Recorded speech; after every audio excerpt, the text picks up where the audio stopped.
Hello and welcome to Travel Tip Tuesday. I am back again, and this week I want to talk about some of my family's favorite staycations. We do quite a few staycations actually through the summer. My girls love them. It works out well. They're less expensive and they work with my husband's vacation schedule. When I am done telling you about how many do I have here? My top 5 staycation ideas, I want you to pop down here and go and check out Sarah at Travels with Tots and Noelle at Motherhood and Meals. Both of them are sharing their family's favorite staycation ideas as well. Check them out, and I think you'll have a full summer ahead of you. My first idea is one we have done for the past 5 years, and it's definitely one of our family's favorites. We have done 2 nights, 3 days at Darien Lake. Darien Lake is just over the border. It's an amusement park, not unlike Canada's Wonderland, but slightly smaller. And because of the size, we see everything every day. So there's minimal lineups, even on the weekends. We get to ride every ride that we want to. The size fits us perfectly. And you can either camp, you can stay in a cabin, you can stay at their hotel, you can come in just for the day. But what we've done with a group of our friends for the past 5 years is we've gone as a group and rented their trailers. Their trailers are air conditioned and they have fridges and all the important stuff, and we get a group together and we have all the trailers sort of central so that we have like a barbecue pit in the middle, and it's just fantastic. This is one of the best group vacations we've ever been on, and I can't recommend it enough. If you have any questions about it, leave them below and I'll answer them. The one we did about 2 years ago was an Airbnb. We went to Ottawa and we rented a condo through Airbnb, and we loved it. We had been in the past and done the hotel thing, but because we had the girls, having like an actual homestead made it so much easier. The Airbnb came with washer, dryer, dishwasher. So even though I wasn't at an all-inclusive resort, I also wasn't washing dishes, which is my most hated chore. So the fact that we had a dishwasher if we chose to eat at home, and then we could wash all of our laundry before we came home, those were like 2 gold stars on this mom's staycation.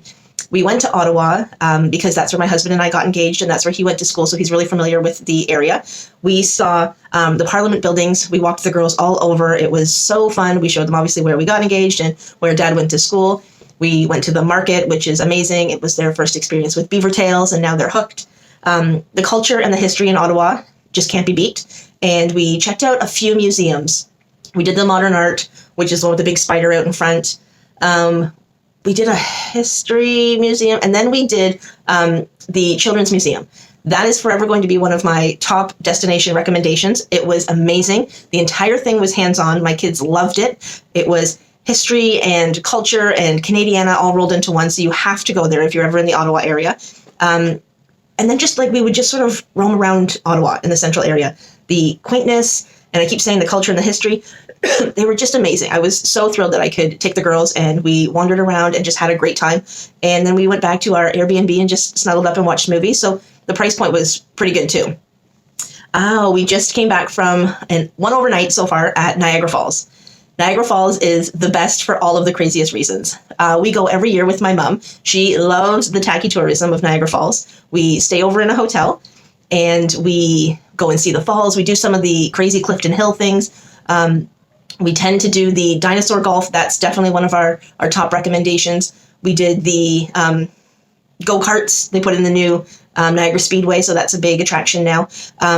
I have a couple of tips on what we did when we were in Niagara Falls to save a few extra bucks. I'm going to put those together in a blog post, and if you're interested in that, click below and I'll tell you how you can subscribe so that when I get that blog post done, probably in the next week, then you'll get it, because I had some great ideas while I was there too to save some money.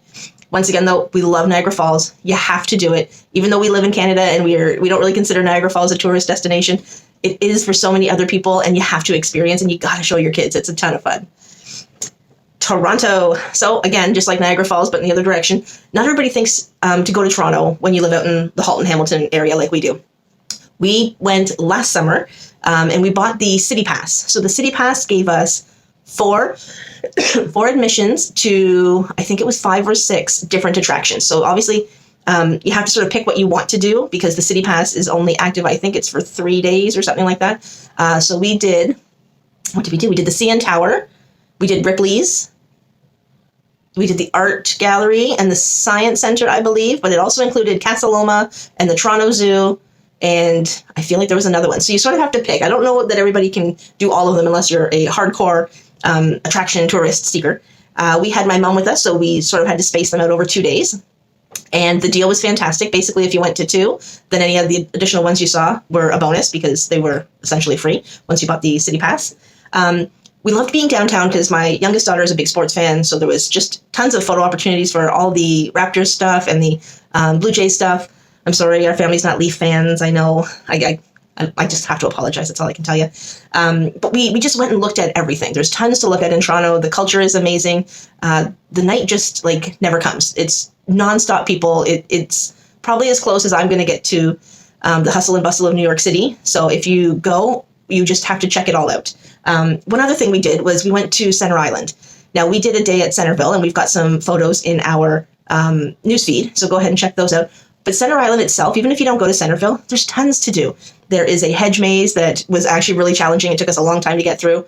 There's lots of great spots to eat. The ferry ride over to the island is beautiful and far too short, if you ask me. There's some public beaches. There's a nudist beach if you want. It was a hilarious eye-opening experience for my kids when they looked up and saw a sign that said nude beach that way. They were blown away. There's just tons to do on the island itself. You can spend an entire day on Center Island.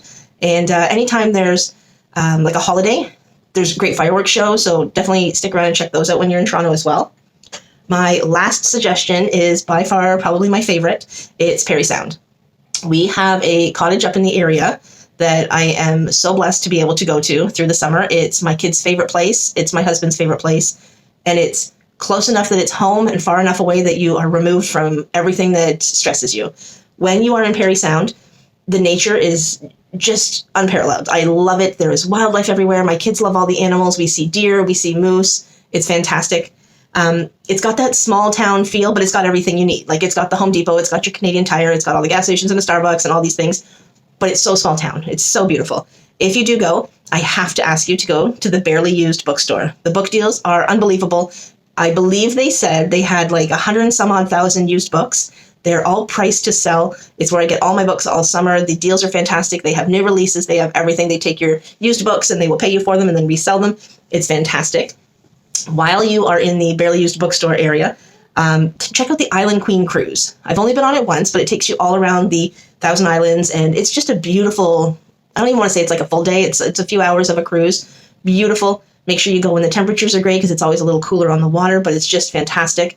Wabano Beach is wonderful. It's a Georgian Bay beach, so you've got big waves and cool water and views as far as you can see.